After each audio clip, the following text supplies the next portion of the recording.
E quisesse Deus que esse tão ilustre e numeroso auditório saísse hoje consigo tão desenganado quanto vem enganado com o pregador. Foi assim que em sua mais famosa mensagem Antônio Vieira explicou: a função da pregação é trazer a mensagem aos homens, explicar-lhes a sua condição desprezível diante do Criador. Eu sou o pastor Gunnar Berg e os diálogos teológicos desta sexta-feira vão tratar sobre o declínio do púlpito cristão.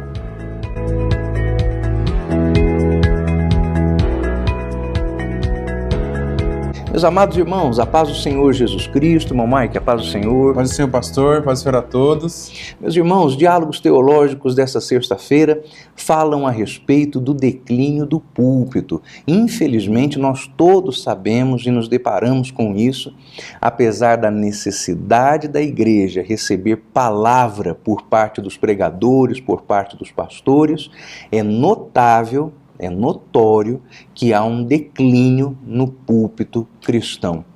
Mas vamos começar essa discussão falando primeiramente sobre o porquê é necessário que a igreja tenha pregação ou que haja pregação na igreja. Quer começar, irmão Mike?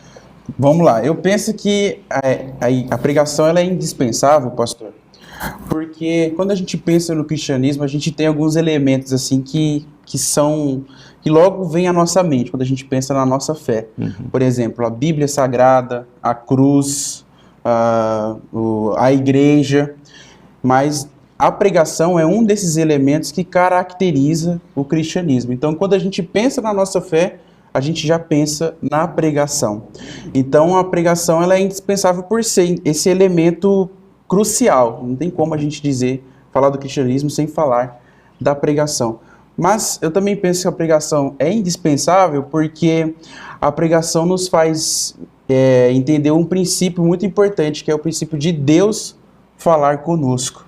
Então, e Deus sempre quis se comunicar com a humanidade. Todas as vezes que Deus se comunicou com os homens, Ele fez questão de registrar isso para que a gente pudesse ter essa mensagem, essa pregação de Deus para nós. Então, eu até considero a Bíblia, não sei se é correto dizer isso, mas a Bíblia é uma pregação do Senhor para a humanidade. Então, é indispensável por esses dois motivos, por ser crucial e importante e por ser uma forma que a gente recebe, a palavra de Deus, que a gente ouve aquilo que Deus quer falar conosco. Então, para mim é importante esses dois pontos. Você disse que é uma característica da igreja.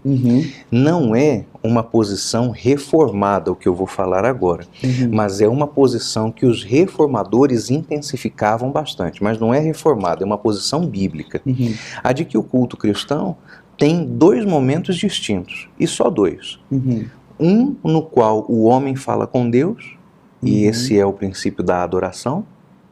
No outro momento, é aquele em que Deus fala com o homem, e aí está o motivo pelo qual a pregação é tão necessária. A mensagem é a grande profecia para a igreja. É a profecia que nunca se cala, é a profecia que independe das circunstâncias, porque a qualquer momento em que alguém vá a uma igreja, espera-se ela possa ouvir uma pregação. E espera-se porque, infelizmente, nem sempre é isso que acontece, Naquele livro do pastor Claudino de Andrade, no dicionário teológico, ele até diz que, na definição de pregação, ele diz que ela tem que ter caráter bíblico, evangélico, profético, que tem que ter a Bíblia como base e que tem que trazer uma mensagem salvífica. Então não é tudo que se ouve de pregação que de fato é uma pregação sem dúvida bíblica, Então esses elementos de ser bíblica, de falar a respeito de Cristo, de ter um tom profético, evangélico, com base na palavra de Deus, são coisas cruciais na pregação. Então a gente tem que... Dessas características, aquela que eu noto que é a mais ausente nas pregações, é justamente o conteúdo evangelístico, o de apresentar Cristo ao pecador. Eu fico incomodado, meu irmão, mas fico perturbado em observar isso. Às vezes estamos diante de um bom pregador, uma boa mensagem, uma mensagem bíblica, mas que no seu objetivo maior e principal, que é apresentar Cristo ao pecador, o expositor falha. É como se o sujeito imaginasse-se na condição de adivinhar se tem ou não alguém propício ou carente de aceitar Jesus naquela ocasião em que ele está pregando. Eu aprendi algo desde cedo e aprendi em casa. Aprendi em casa com o meu pai e com a minha mãe. Na verdade, a minha lembrança mais antiga sobre isso nem é do meu pai, é da minha mãe, explicando para mim e para minha irmã, numa ocasião em que ela estava se preparando para uma EBF. As fantásticas escolas bíblicas de férias, né? Então eu me lembro que a minha mãe estava preparando-se e contando a história que ela ia contar para nós em casa. Ela sempre fazia isso, testava em casa. E aí ela, terminada a história, falou de Jesus. Eu falei, mãe, mas vai falar de novo de Jesus? Vai fazer apelo de novo? Porque EBF, 5 dias, né? 5 dias fazendo apelo. E aí eu lembro bem, nunca mais eu me esqueci dessa frase. A minha mãe me disse, todo mundo que é bom pregador fala de Jesus para o pecador. Irmão, eu nunca mais me esqueci disso aí. E é o que eu mais vejo que falta nos púlpitos. E se a gente olhar para a Bíblia, pastor, a gente tem alguns exemplos. Eu me lembro aqui de 2 que eu separei, que é o exemplo de Pedro no dia de Pentecostes. A mensagem de Pedro é uma mensagem totalmente cristocêntrica. E Pedro, ele faz questão de pregar exclusivamente a mensagem de Cristo.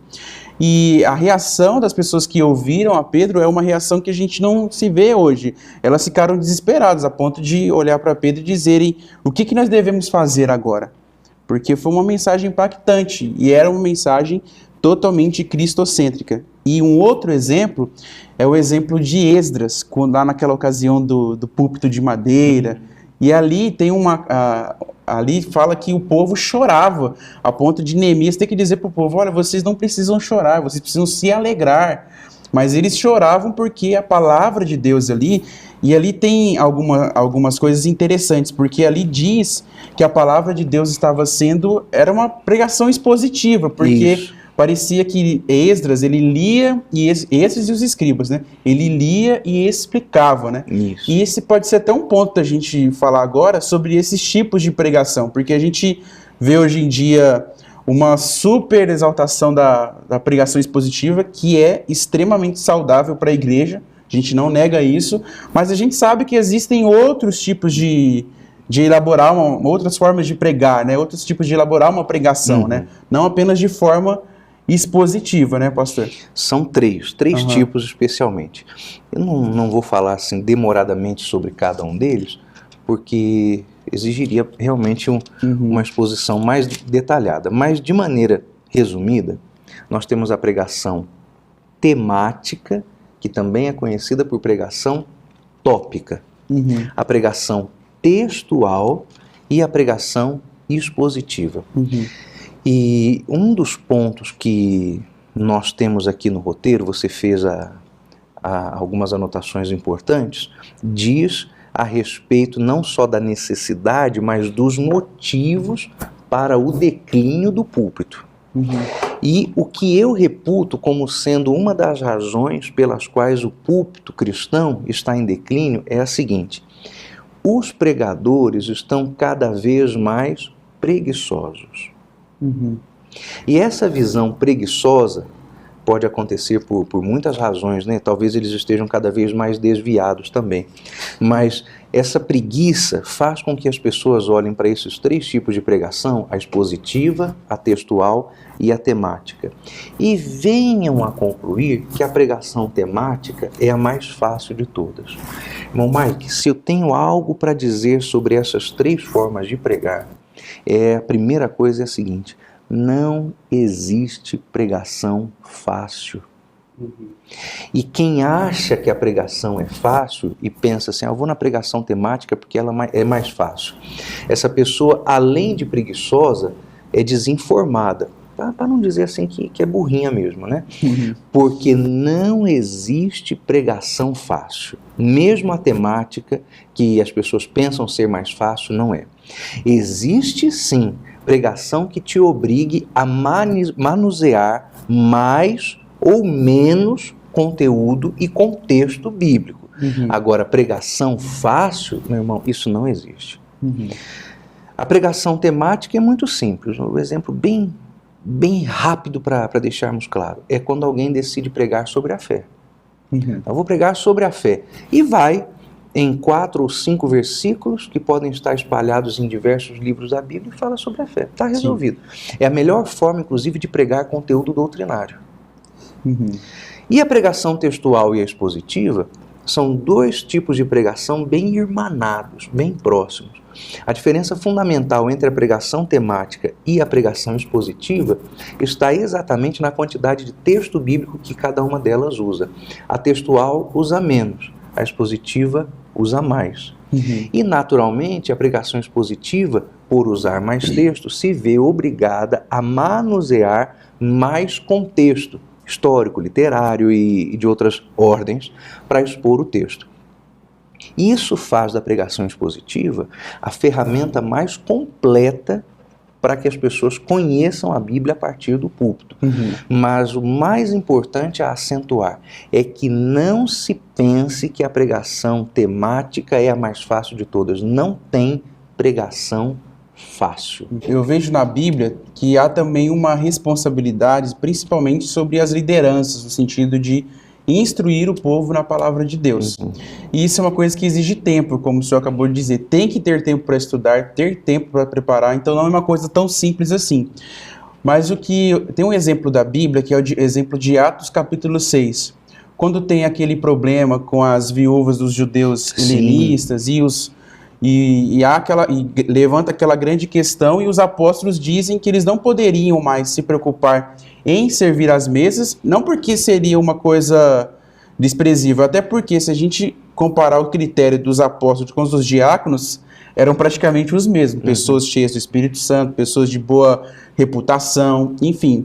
Mas eles não poderiam ficar ocupados apenas com aquelas coisas, sendo que poderiam ser feitas por outras. Então, eu vejo também que uma das causas do declínio da pregação é que os pastores e as lideranças estão extremamente atarefadas com outras coisas. A pregação não é prioritária. Não é prioritária. Quando a Bíblia ensina que a pregação para a liderança da igreja, ela é prioridade. E os apóstolos, a Bíblia diz aqui em Atos capítulo 6, que os 12, convocando a multidão dos discípulos, disseram: não é razoável que nós deixemos a palavra de Deus e sirvamos às mesas.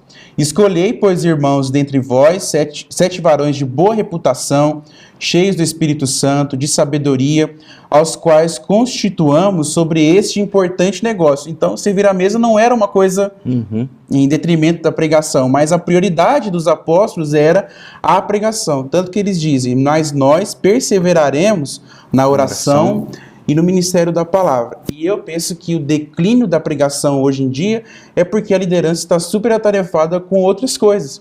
Até porque se você vê um pastor, principalmente um pastor presidente ou um pastor de congregação, o pastor de congregação ele vai estar trabalhando o dia inteiro para dar um ensino no culto à noite na igreja. O pastor presidente ele vai estar num gabinete administrando a igreja, a maioria das vezes. A gente não vê quando a gente pensa num gabinete pastoral aqui no Brasil, a gente não vê um pastor dentro de uma biblioteca com várias bíblias na mesa. Não. A gente pensa num pastor numa mesa com um notebook, mexendo com planilha, menos essa realidade que a gente vê na palavra de Deus, de que a liderança tem essa responsabilidade. Então eu penso que uma das causas do declínio da pregação é essa falta, essa ocupação com outras coisas. Agora, uma coisa interessante. Se fôssemos fazer uma pregação expositiva em cima desse texto, nós íamos ver as 2 coisas erradas das quais você está falando. Uma, a prioridade dos pastores. E outra, o próprio serviço do diaconato, encarado de maneira errada. Sim. Porque uma pregação expositiva, como eu disse, manuseia contexto. Se alguém lê isso, pensa assim: os pastores estão até que razoavelmente certos, porque eles não estão cuidando de servir às mesas. Como se servir à mesa, nesse caso, fosse pôr alguma coisa na mesa para alguém comer. E não é. As tais mesas eram como se fossem bancas para atendimento das viúvas carentes, que se dirigiam ao lugar onde os apóstolos estavam, onde os cristãos se concentravam, e ali levavam as suas necessidades, e elas recebiam alimentos, recebiam dinheiro. Aquilo era como se fosse uma agência de atendimento social. A palavra mesa aí é porque o serviço ficava em cima de uma mesa, não porque, olha, senta aqui, eu vou te dar uma água para você beber. E aí quando alguém lê isso fora de contexto, pensam, realmente, o pastor não tem que ficar servindo ninguém na igreja, não tem que levar água para ninguém, não tem que ver papel higiênico no banheiro. De fato não tem. Só que aqui nós estamos dizendo que os apóstolos delegaram não simplesmente a parte mais comezinha do serviço, mas a própria administração da igreja. Sim, eles deixaram na mão dos... Pega a planilha aí, Estevão, porque eu, Pedro, vou pegar a Bíblia.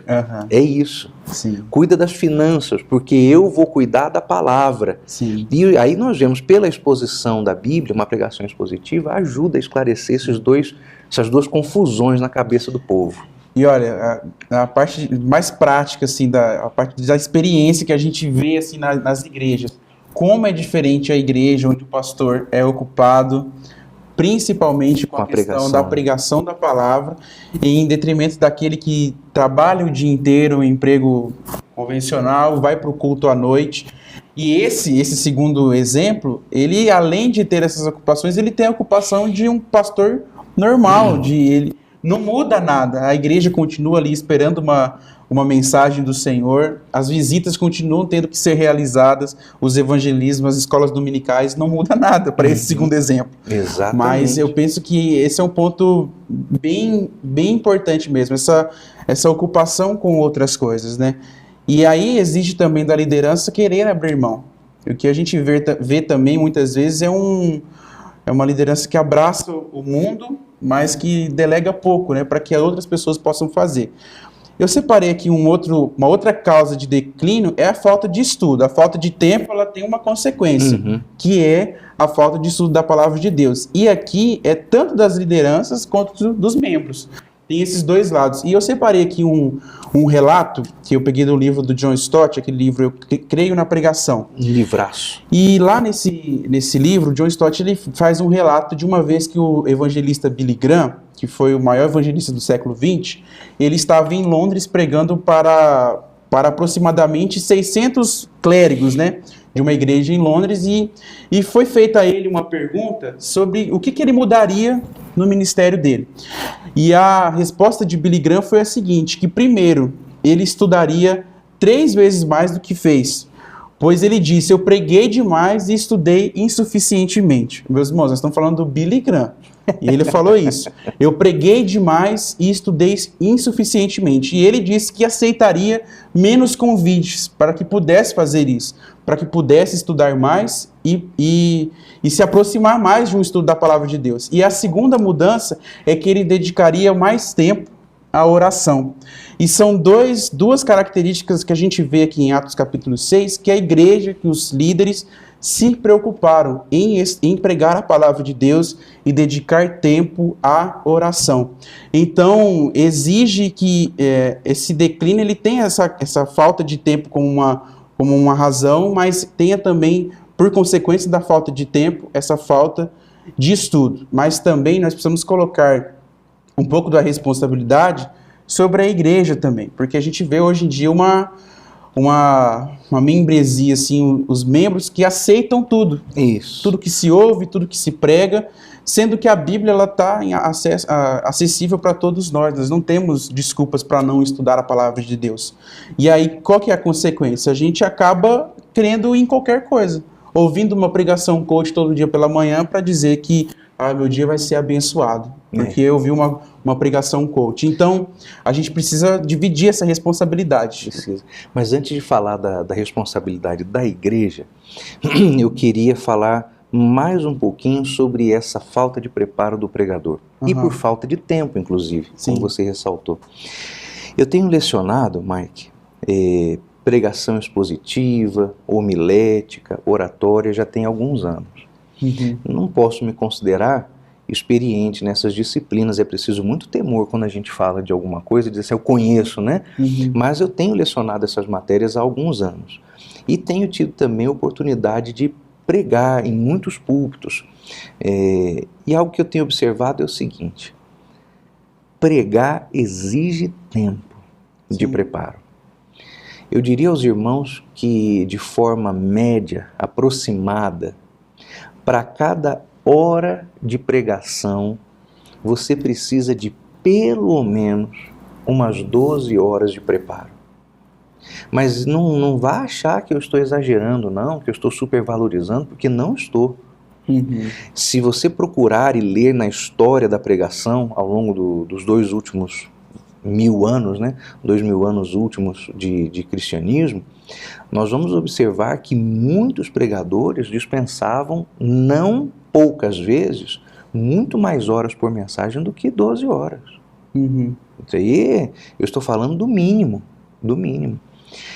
Além disso, algo que eu receito aos meus alunos, mas que não é algo que eu inventei, é aquilo que a gente observa a partir dos grandes expositores da palavra de Deus.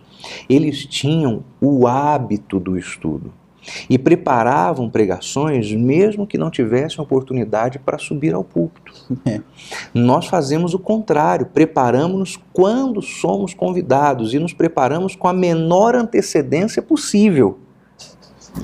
E eu não estou só dizendo isso pensando, por exemplo, no itinerante que passa mais tempo voando do que pensando nas coisas do céu. Não, eu estou falando do pregador de um modo normal. Pode ser o pastor centralizador que não delega funções administrativas, ou o pastor que dirige igreja, mas tem que se dividir entre a igreja e a sua profissão, porque senão a família não tem o que comer. Eu estou falando sim do itinerante espertalhão que acumula quantos compromissos puder e prega a mesma mensagem dezenas e dezenas de vezes, não por predileção ou orientação, mas por preguiça mesmo. Então, pregar exige tempo e dedicação. E se há uma coisa que eu posso recomendar aos meus irmãos, é que preparem pregações, mesmo sem a obrigação de subir ao púlpito. Agora, no mestrado da ETAD, mestrado em ministério, né? Nós acabamos de encerrar uma matéria nesta semana, que é a matéria pregação expositiva. E uma expressão que eu repeti muitas vezes aos alunos nas aulas foi essa: paixão pela pregação. Mas não é uma expressão que eu inventei. É uma expressão que é título de um livro publicado nos Estados Unidos no começo do século XX. A paixão pelo púlpito, a paixão pela pregação. O que isso quer dizer? Amar muito o estudo da Bíblia, a tal ponto que você não consiga represar o que você aprendeu, mas canalize para os outros, mesmo sem saber quando você poderá pregar. Pregar dá trabalho, irmãos. Pregar dá trabalho.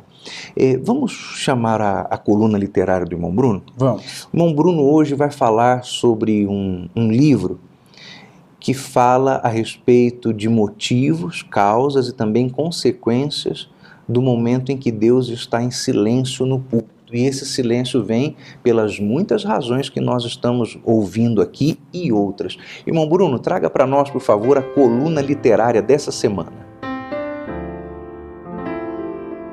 O livro Deus Não Está em Silêncio, do Dr. Albert Mohler, é um daqueles gritos de um pastor preocupado com o alimento que é dado ao povo de Deus. É o grito de preocupação com o estado da pregação na igreja. Aqui o autor não trata somente da pregação, mas do pregador e de seu compromisso com Deus, porque o pregador faz uso da palavra de Deus, falando ao povo de Deus e a respeito de Deus. E crescia a palavra de Deus, e em Jerusalém se multiplicava muito o número dos discípulos. Essas são as palavras que Lucas usa no capítulo 6 do livro de Atos para descrever o crescimento da igreja e qual a estratégia que Deus usou para que mais pessoas pudessem ser alcançadas pela mensagem da salvação. Fica claro para todos que estudam a história da igreja e a história dos avivamentos que a principal estratégia que Deus usa para o crescimento e nutrição de seu rebanho é a pregação da palavra. Infelizmente, hoje temos visto subir em nossos púlpitos pregadores que despejam sobre a igreja suas ideias de um evangelho açucarado, que não confronta o pecado, mas diz ao pecador que ele é autossuficiente e que ele é tão justo como Cristo. É de uma responsabilidade imensa o pregador ter a certeza e a convicção de seu chamado, pois sem o chamado não somos capazes de suportar o peso de tamanha responsabilidade que é pregar. Irmão Bruno, muito obrigado, meu irmão, por essa receita literária de hoje. Deus abençoe você. Estávamos com saudade. Semana passada tivemos aquele Diálogos Teológicos especial com o nosso consultor teológico, pastor Cláudio Honor, e todos estávamos aguardando a coluna dessa semana. Deus te abençoe.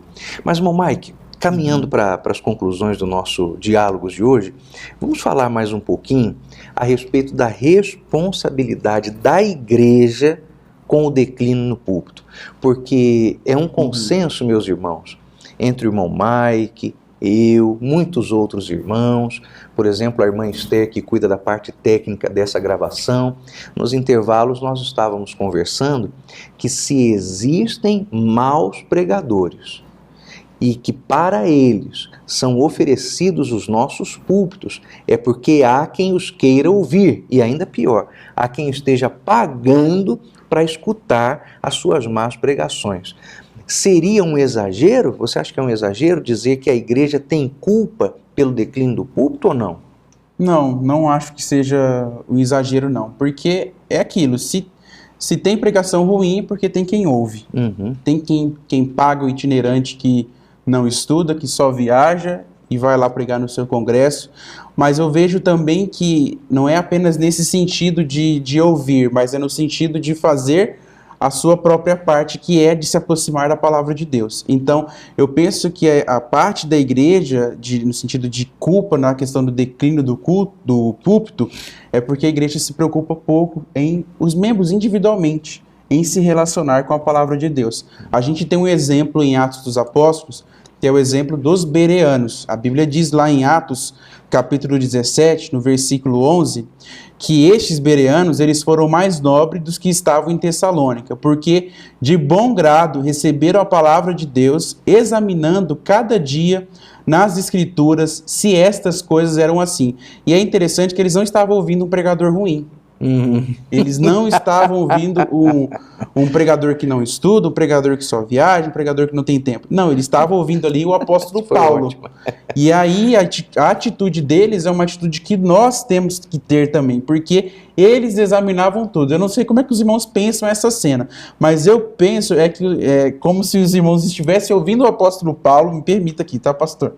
E eles, com a Bíblia aberta, com o livro da lei aberto ali, o Pentateuco, os profetas abertos para examinar ponto por ponto se aquilo que o apóstolo Paulo estava dizendo de fato coincidia com a palavra de Deus. Então a gente vê que uma igreja que tinha pessoas, membros que tinham alguma responsabilidade, algum senso de entender, olha, eu não preciso aceitar tudo que eu ouço, eu preciso ver se de fato.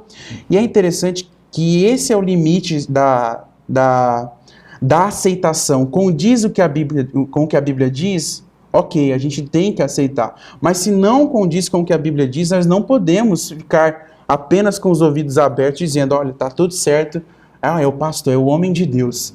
A gente tem que ter esse senso também de saber aquilo que a Bíblia diz. E esse é o ponto, precisa saber o que a Bíblia diz. A gente não pode... Você sabe que você me fez lembrar agora 2 ocasiões. Quando eu fui ordenado ao ministério, havia lá um compromisso, né, uma declaração de compromisso que cada um dos candidatos ao Santo Ministério precisava fazer. E a declaração dizia, dentre outras coisas, eu prometo lealdade à minha convenção, olha só, ao ministério da minha igreja e ao meu pastor. E irmãos, não apareceu. Não apareceu? Não. Meu Senhor. E recentemente eu preguei uma ordenação de obreiros. E o pastor convocou os obreiros ao mesmo juramento. em outros termos um pouquinho diferentes, mas ele disse, repitam aí comigo, eu prometo obediência total a Deus e ao meu pastor. Meus irmãos, nossa devoção, o nosso compromisso é com a Bíblia, é com a palavra de Deus. Alguém já disse e está certo, obedeça ao seu pastor se ele é obediente à Bíblia. É assim que precisa ser. Não estou incentivando ninguém a ser um desigrejado ou um crente rebelde. Não. Estou exortando a todos nós, pastores como eu sou, ou membros, a que sejamos todos fiéis e leais à palavra de Deus. Exato. Olha, isso aí meu Jesus, é coisa que até constrange falar. Mas há algo, irmão Mike, que eu percebo que é a grande artimanha de Satanás para esse momento, começando pelo fato óbvio que todos conhecemos, o joio crescendo no meio do trigo. Sim. E esse joio às vezes prega. E quando prega, se utiliza dos mesmos recursos que o diabo usa fora do contexto da igreja, para dominar as mentes das pessoas.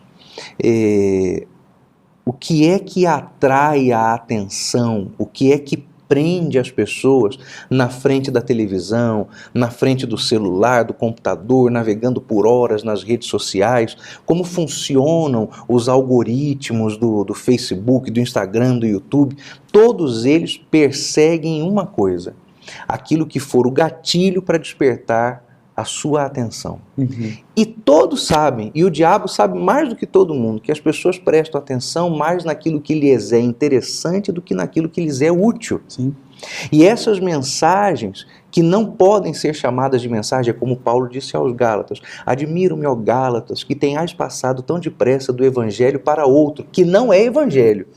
É porque este falso evangelho trabalha com a busca e a apreensão do interesse, e não pela exposição do que é útil. Uhum. E as pessoas realmente não dão valor ao que é útil, elas dão valor só ao que lhes parece interessante. Uhum. É por isso que as mensagens hoje são tão ralas, tão vazias.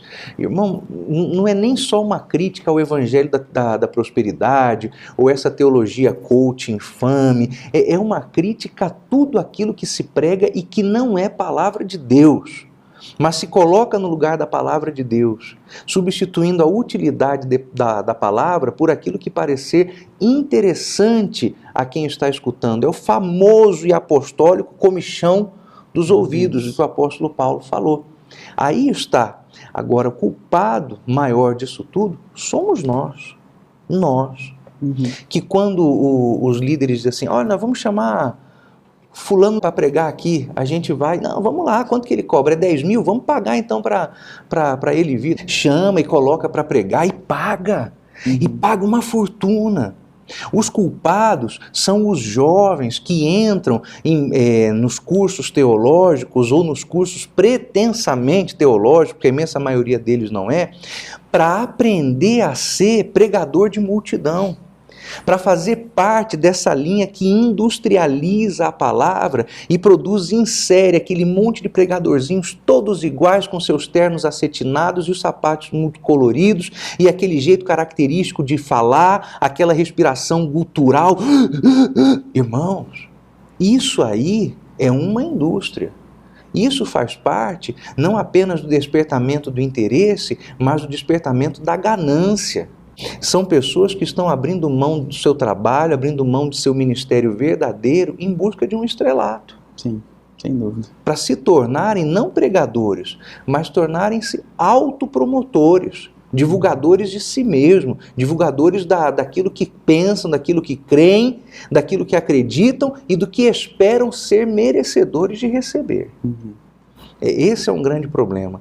A culpa disso tudo maior está em nós, que financiamos essa gente, que damos likes nos seus vídeos, compartilhamos as suas vinhetas, os seus teasers, que fazemos com que eles se tornem mais conhecidos na internet. Vamos partilhar o que é bom, vamos partilhar aquilo que é valioso, vamos partilhar a palavra de Deus, não vamos encher os bolsos desses falsos pregadores com dinheiro, não. Vamos investir nos santos homens de Deus que fazem a pregação correta e avivada, que é aquela que nos define. Ô Mike, chegamos ao fim? Chegamos ao fim de mais um. Chegamos ao fim de um assunto que não se esgota, né? Não, nossa, vai longe. Meus amados irmãos, queremos agradecer pela sua companhia ao longo desse ano. Os diálogos teológicos vão fazer uma pausa a partir dessa semana, preparando-nos para os recessos de Natal e Ano Novo. Aliás, todas as vezes que você estiver especialmente em contato com quem não é crente, não deseje boas festas, deseje Feliz Natal, para que todos nos lembremos do nascimento do Senhor Jesus Cristo. Mas nós voltamos para o nosso encontro semanal todas as sextas-feiras, a partir de janeiro do ano que vem, no dia 15 de janeiro. É a estreia da temporada 2021, em nome de Jesus, dos Diálogos Teológicos. Nós nos vemos até lá. Irmão Mike? Deus abençoe a todos, até o ano que vem. Nós nos despedimos dos irmãos, deixando-os na companhia do irmão Alexandre Valeriano, que nos trará o devocional de encerramento desse programa. Irmão Alexandre.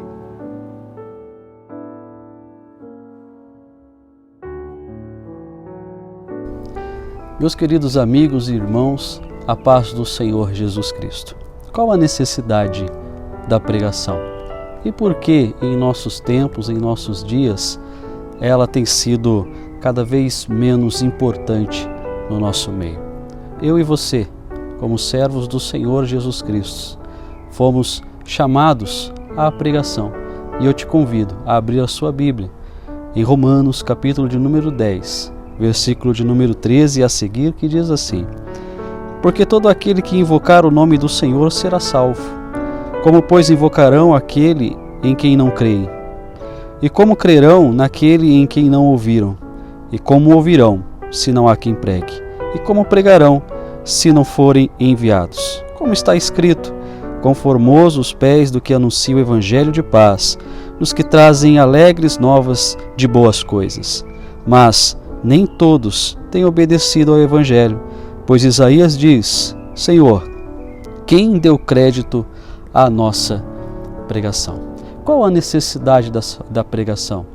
A necessidade está em fazer a vontade de Deus, que é levar as boas novas de salvação àqueles que já não têm esperança de vida, aos pecadores e os incrédulos. Mas quem deve levar?